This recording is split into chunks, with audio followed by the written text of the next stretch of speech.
Vamos lá, meus irmãos, continuando aqui, nosso 8º dia de Teologia Pastoral, é o último bloco, nossas aulas são gravadas, e agora a gente vai trabalhar um pouco dentro do livro de Spurgeon, Conquistador de Almas. Só o capítulo 8, eu separei aqui esse tema, eu poderia ter separado vários outros temas, mas como ganhar almas para Cristo. Vamos ouvir os conselhos de Spurgeon nessa obra. Eu vou estar compartilhando aqui no PDF, só esse capítulo, só para enriquecer um pouco agora essa matéria, mas eu só lerei o que está em itálico, tá, irmãos? A gente só vai ler o que está em itálico, só algumas frases, tá bom? Eu vou compartilhar aqui para vocês, como eu separei agora esse livro à tarde, então vocês, não sei se vocês têm na biblioteca de vocês. Então, pode ler para nós, Tomé, esse primeiro parágrafo, por gentileza? Grande é o meu privilégio em poder dirigir-me a este nobre grupo de pregadores do Evangelho. Quisera ter maior capacidade para a tarefa. Não tenho a prata da oratória eloquente, nem o ouro do pensamento profundo, mas o que tenho lhes dou. Continua? Pode ler agora as duas linhas seguintes. Quanto à conquista de almas, que é ganhar uma alma. Espero que acreditem no método de ganhar almas à moda antiga. Aí aqui ele vai, né, dar uma explicação sobre essa questão, e como eu disse, eu só quero... percebam que, olha como ele... eu não tenho a prata da oratória eloquente, pelo amor de Deus, né, meus irmãos, o príncipe do pregador. Mas era assim que ele se sentia, talvez, no começo da sua caminhada, né? Pode ser falsa modéstia, pode ser... Irmãos, como eu disse, ele começa a pregar com 17 anos. Assim que ele se converte, ele começa a pregar. Aos 19 anos, ele já foi, se não me falha a memória, ele já tinha sido ordenado ao pastorado. Então, era muito novo, né? E aos 19 anos também, foi quando ele vai para Londres, começa a ter experiências, e aí ele é convidado nessa igreja, se não me falha a memória, como eu mencionei no bloco anterior, no Tabernáculo Metropolitano, e lá ele fica, e ali ele faz o seu ministério, né, durante longos anos. Então, eu não sei quando foi, até não me lembro quando foi feita essa obra, né, porque algumas obras dele, geralmente, o que mais me impressiona em Spurgeon é que muitas das suas obras, você tem até o dia em que ele pregou, domingo pela manhã, domingo à noite, domingo à tarde, tal dia. Irmãos, é maravilhoso isso daqui. Pode falar, Júnior. É o Tabernáculo Batista, eu vi aqui. Metropolitan o Tabernáculo Batista Churchill. É isso mesmo, né? Bom, ele vem e explica o que era ganhar uma alma. Agora, deixa eu pegar aqui próximo texto em itálico, né? Aqui, mais para frente. Página 120.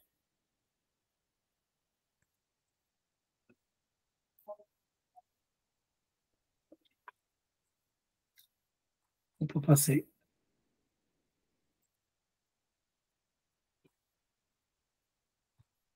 Aqui, leia para nós, Tomé, essa frase aqui, que está em itálico.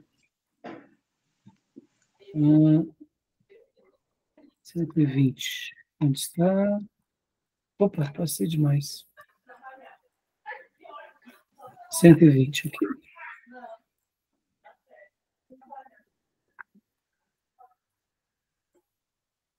Não tem assim.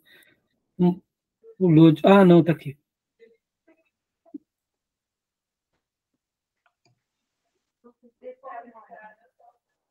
Aqui.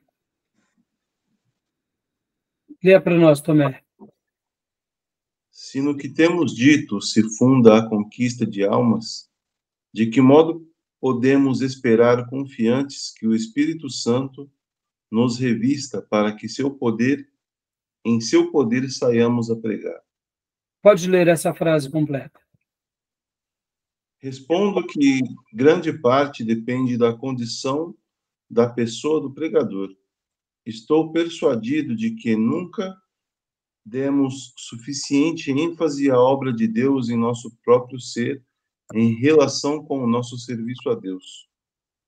É possível a um homem consagrado ficar completamente revestido da energia divina, de modo que todos ao seu redor necessariamente...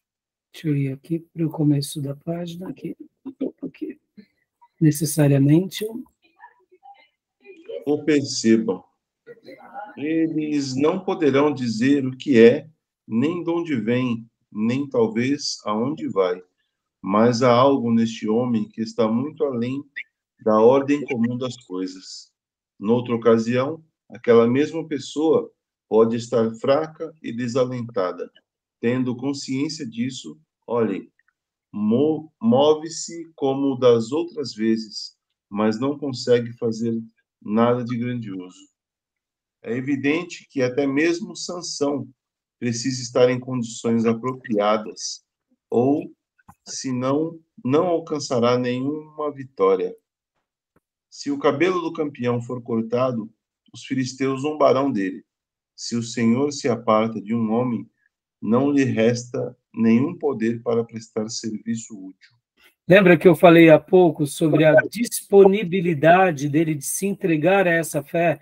E aqui, né, nessa frase há pouco, ó, se no que temos dito se funda a conquista de almas, de que modo podemos esperar, confiantes, que o Espírito Santo nos revista para que em seu poder saiamos a pregar?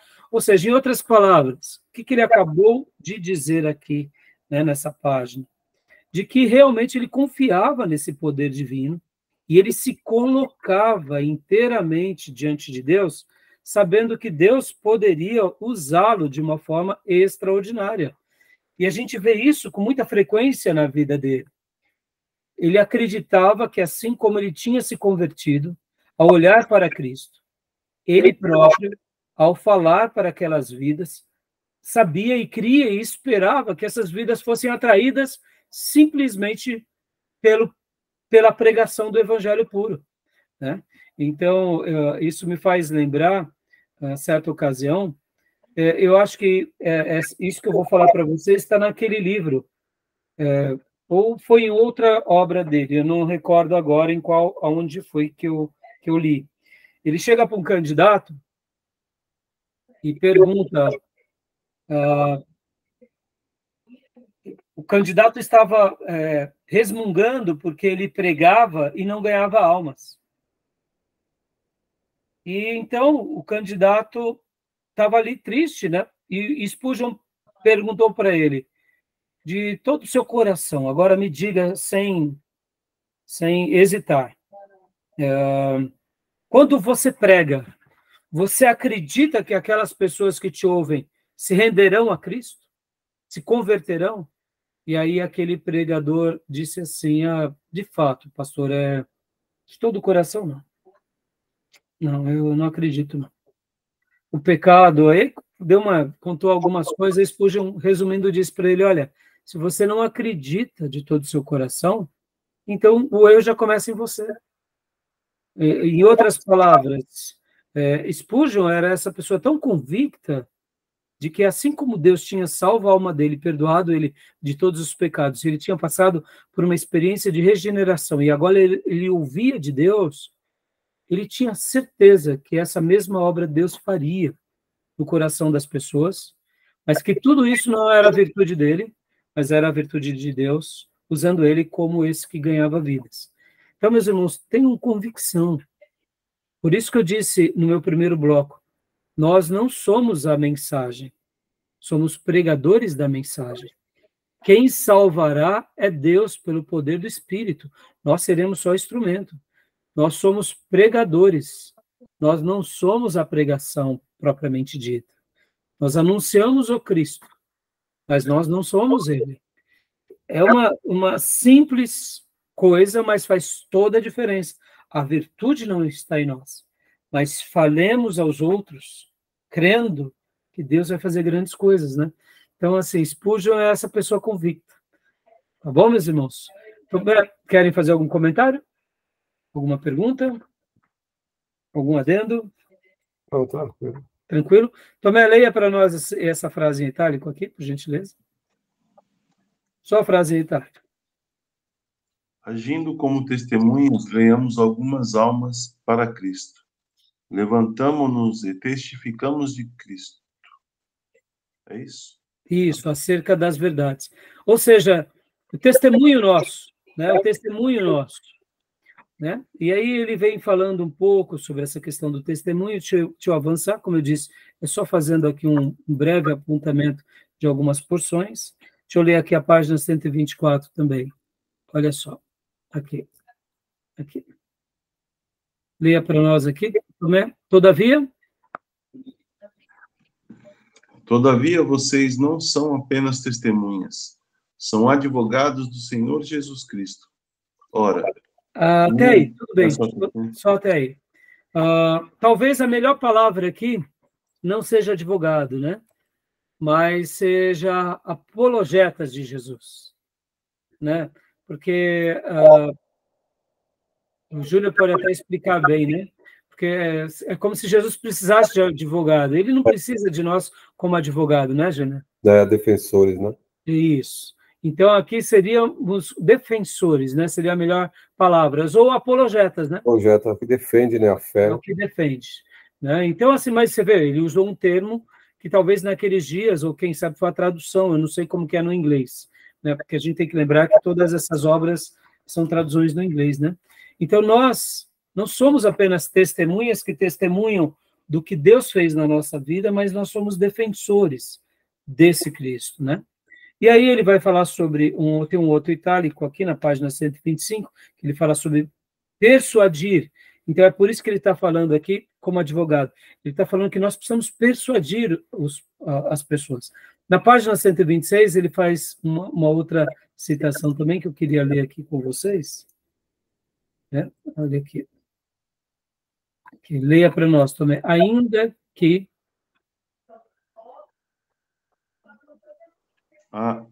De onde? Essa primeira frase. Tá.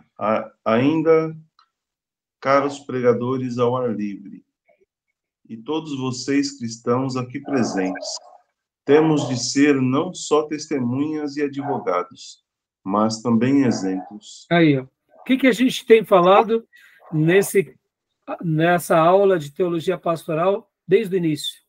Essa questão modeladora, né, meus irmãos? Como é importante esse ponto na nossa vida. E, bom, deixa eu tocar num assunto aqui que é um calcanhar de Aquiles. Nos dias de Spurgeon, era comum se fumar cachimbos. Não sei se vocês sabem disso. Sim. Sabiam disso, não? Eu sabia. E muitos da igreja de Spurgeon e o próprio Spurgeon tinham esse hábito também. Em certa ocasião, chegaram para ele e propuseram que ele fizesse um comercial do cachimbo. E aí ele disse assim, eu quero ser lembrado como pregador do evangelho, não como apreciador de cachimbos. E a partir dali ele parou de usar o cachimbo. Eu sei que para nós, e principalmente na nossa cultura, isso é muito agressivo. É muito agressivo. Mas eu compararia o cachimbo... o cachimbo eu não conheço, eu não sou especialista, tá, irmãos? Mas seria mais como uma prática mais de ritual. O cachimbo, diferente do charuto, você não traga ele, né? Literalmente é como se fosse quase como um incenso. Não sei se o Júnior conhece ou vocês conhecem. Eu trabalhei na primeira corretora que eu trabalhei, que foi na SLW, tinham 2 diretores. Coisa antiga, né? Então, a coisa antiga. Desses 2 diretores, era uma corretora de judeus que ficava ali, nos dias em que eu trabalhei lá, foi o meu primeiro emprego registrado, eu tinha 14 anos de idade, eu fui office boy da secretária do Carlos Alberto e do Pedro Vaio. Carlos Alberto. Deu um branco. Eles eram judeus. E o Carlos Alberto, Doutor Alberto. Agora, me perdoe, deu um branco no nome completo dele. Ele fumava cachimbo, e ele fumava cachimbo com aroma de chocolate. Então, os escritórios ficavam aquele perfume agradável, sabe? Daquele aroma achocolatado no ar, meio doce. Já o Pedro Vaio, que era outro judeu, ele fumava charuto, mas aquilo era uma praga mesmo, era fedido demais. Então, ora passavam um perfume agradável, né, por causa do cachimbo, e ora passava uma coisa nojenta por causa do charuto. E assim, Spurgeon, como os ingleses, nesses dias, eles tinham esse hábito. E ali Spurgeon para, eu não sei quando foi esse momento, e ele disse essa frase, né? Eu não quero ser lembrado como propaganda de um cachimbo, fumador de um cachimbo, mas eu quero ser lembrado como pregador do evangelho. Por que eu estou falando isso? Alguns hábitos que alguns irmãos nossos têm mundo afora são meio estranhos para nós, assim como nós temos alguns hábitos meio estranhos para eles, viu? Quer ver um dos nossos hábitos que escandalizam muitos irmãos mundo afora? O que vocês acham? Uma coisa que fazemos pela manhã e não abrimos mão. Café. Café. O café é mal visto por muitos irmãos como algo que vicia. E a gente sabe que ele pode viciar mesmo, né? E é claro que não cria aquela dependência como o cigarro, por exemplo, que o cigarro já é diferente do cachimbo. Eu não entendo do processo do cachimbo e muito menos do charuto. É mais um recipiente, né? Oi? O cachimbo acho que é mais como um recipiente. Para usar, você pode pôr, como você falou aí, né? Colocava lá uma essência, mas o outro coloca, tem cachimbo que lembra do preto velho? Usa o cachimbo, coloca o preto velho lá da tá, do espiritismo? ele coloca o cachimbo, mas coloca o fumo mesmo. O fumo brasileiro, né? Exato. É um recipiente, igual você falou do narguilé. Você falou da essência aí. E assim, irmãos, eu não quero tirar o brilho, né, da aula, mas é uma realidade, né? E você vê, indiferente se a nossa crítica vai ser muito mais acentuada a eles, por isso, mas Spurgeon parou com isso, né? E eu quero acreditar que o europeu, meus irmãos, de uma forma geral, e principalmente a igreja evangélica antiga, eles eram contra a embriaguez, mas podem ver que muitas culturas, eles tomam vinho, bebem cerveja. Agora, quem se embriaga já é outra história, né? Então, assim, para nós é muito estranho, né? E a gente sabe dos malefícios que causam a bebida alcoólica, principalmente depois da invenção do uísque e tantas outras bebidas destiladas, né? Tá bom? Mas então aqui, ó, temos que ser não só testemunhas e advogados, mas também exemplos, tá bom? Querem falar alguma coisa? Não, tranquilo. Se alguém já tinha ouvido falar que Spurgeon praticava isso? Não, né? Não. Você vê, é um assunto que até... irmãos, como eu posso dizer, existem certas coisas que a gente tem que saber para a gente também tentar entender o contexto que eles viviam, né? É como eu falei para vocês, hoje certas práticas nossas de brasileiros, quem sabe daqui a 100, 200 anos a gente vai ser muito mal visto e compreendido, né? Por exemplo, irmãos, depois da industrialização, o advento do açúcar virou uma coisa comum para nós, mas o açúcar vicia tanto quanto a droga, né? Muitas doenças hoje que temos é fruto do açúcar. Pode ver como o açúcar faz parte da nossa cultura desde a educação dos nossos filhos e netos. A gente dá um docinho, né, para agradar a criança. Não é à toa que as crianças aí são tão elétricas, né? Hiperativas, porque a dose ou de açúcar ou de farinha branca que a gente dá para os nossos filhos ou consome é muito mais elevada do que na história mundial. E a gente sabe dos malefícios, né, que gera o açúcar e de como o açúcar vicia também. Você vê, parece algo tão bobo, né? Falar do açúcar hoje, mas é uma coisa que muitos estão viciados em açúcar, né? Então, só fazendo um contrapeso aqui, para a gente fazer uma meia-culpa também, né? Leia para nós, Tomé, esse parágrafo, está na página 127 também, até a parte em itálico.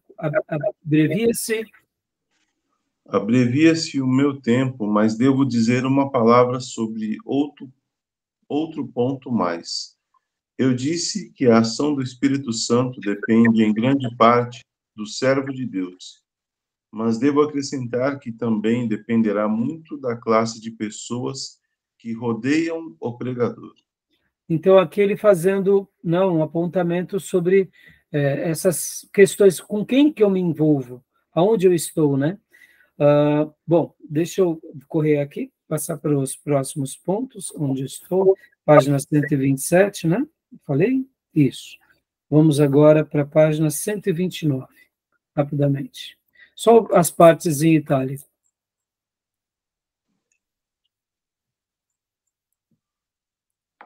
Aqui, essa última frase. Caros irmãos. Caros irmãos, se queremos ganhar almas para Cristo, é preciso que nos ponhamos resolutamente a trabalhar com energia. E aqui Spurgeon dá lições, e aí vocês vão poder conhecer um pouco melhor de como ele era criterioso no livro Lições aos Meus Alunos. Meus irmãos, como esse homem foi incansável e como ele foi como uma vela que não descansava até atingir os seus objetivos. Leia aqui para nós também, Tomé, essa frase. Primeiro devemos esforçar-nos em nossa pregação. Meus irmãos, e nesse ponto, será que ele foi bem sucedido? Pergunta. Só para vocês terem uma ideia, meus irmãos, sabe o que Spurgeon fazia antes das pregações? Ele fazia aquecimento vocal, gargarejos. Você já fez aquecimento vocal antes da pregação? Pense nisso. Pouquíssimas vezes. Pouquíssimas vezes. Pouquíssimas vezes. Eu, irmãos, antes de começar um dia lá no pregão, nós, depois de vários problemas de pessoas que perderam a voz, criaram calo nas cordas vocais, nós tínhamos que anualmente ou periodicamente passar nos especialistas dos médicos da Bolsa para fazermos avaliação. E dentro dos processos, nós fomos treinados a cuidar, né, das cordas vocais, então nós aprendemos a fazer vários aquecimentos vocais. Aquecimentos e desaquecimentos. Isso, quando voltávamos do almoço, fazíamos aquecimento. Então, depois de um certo período, era comum, minutos antes de começar o pregão, a gente estar assim, ó.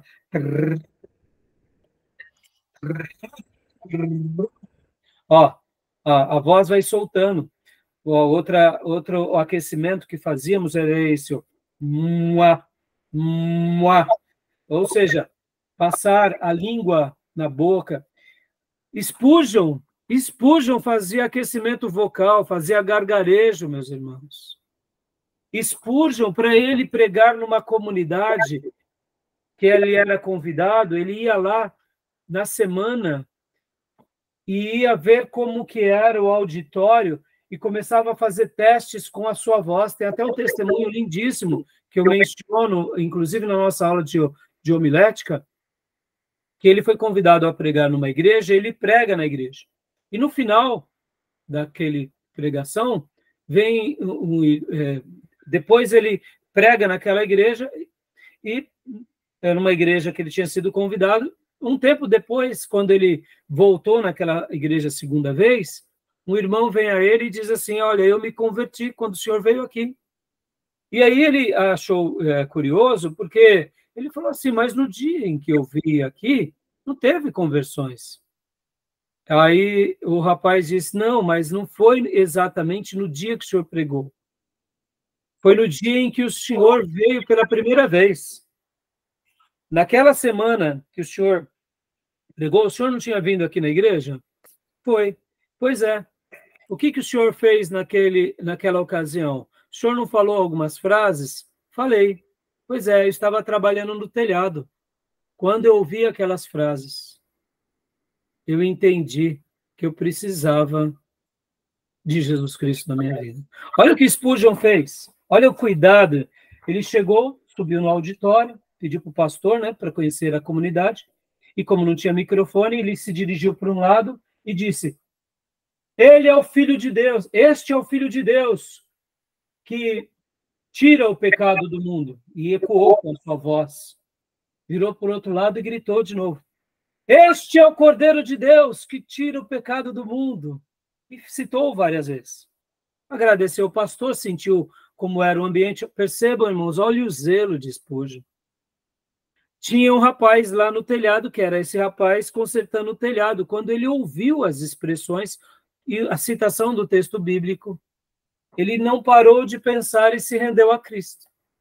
Ou seja, irmãos, leiam a obra Lições aos Meus Alunos e o Ministério Eficaz de Spurgeon, porque vocês verão como ele foi extraordinário. Tá bom? E para a gente concluir agora, eu só vou...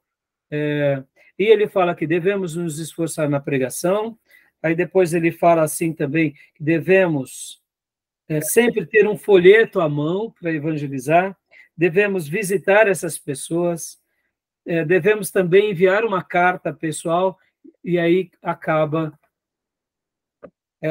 esse capítulo. Tá bom, meus irmãos? Eu queria ter falado hoje para vocês também sobre o aconselhamento e a pregação, mas eu vou deixar para as últimas 2 aulas, não só esses 2 pontos, mas o restante também da apostila, né? Os outros temas. Tá bom, meus irmãos? Ok. Como eu disse no início da minha aula, nós estamos cuidando da Igreja do Deus Vivo. Precisamos amá-los. Precisamos amá-los e amá-los muito. E se nós queremos cuidar dessa Igreja do Deus Vivo, a gente não pode se esquecer jamais de que a gente só está ali fazendo algo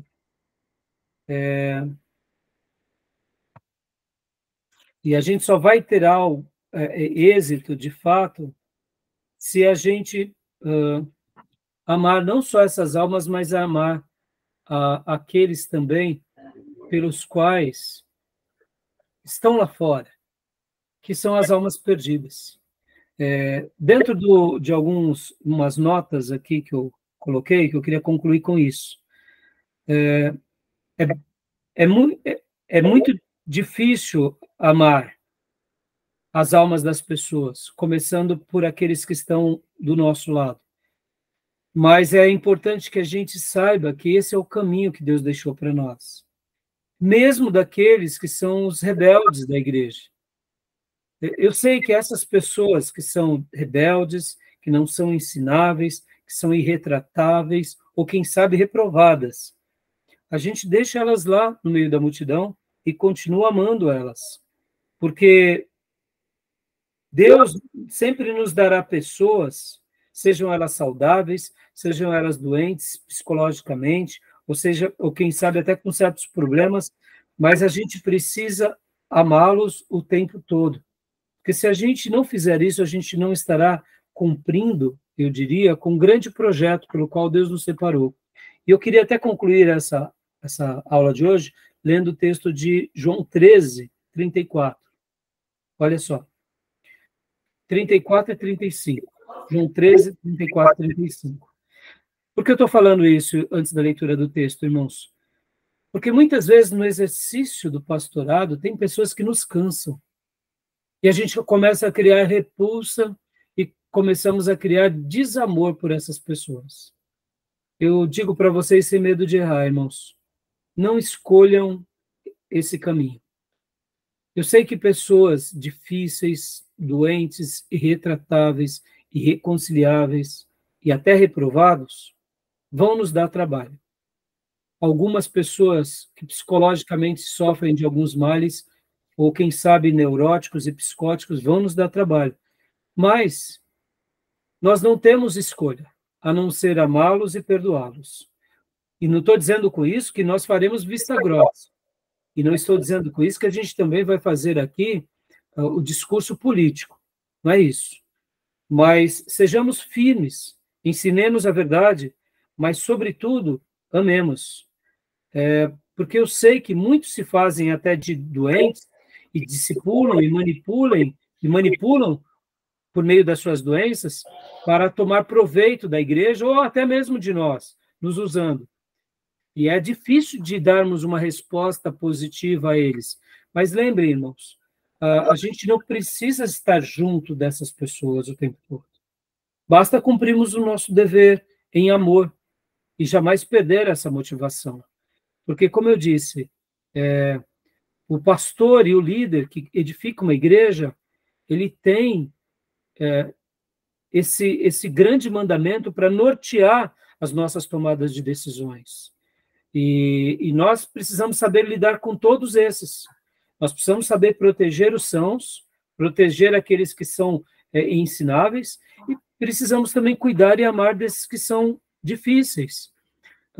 Com isso, eu quero até lembrar, antes de ler o texto, aquilo que Jesus fez com Judas. Judas beijou Jesus e o trai. E Jesus o chamou de amigo. Eu sei que é antinatural essa relação, mas no que depender de nós, precisamos de amar o rebanho.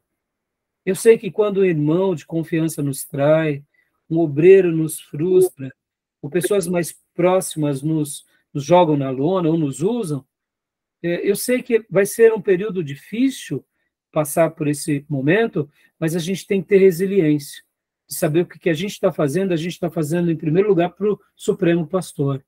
E a gente tem que pedir para Deus dar força, para quê? Para continuar amando, e para continuar agindo como Jesus agiu com Judas, e tratando, e até dizendo amigo, ou seja, da nossa parte, a gente não vai pagar o mal com o mal, nós vamos pagar o mal com o bem.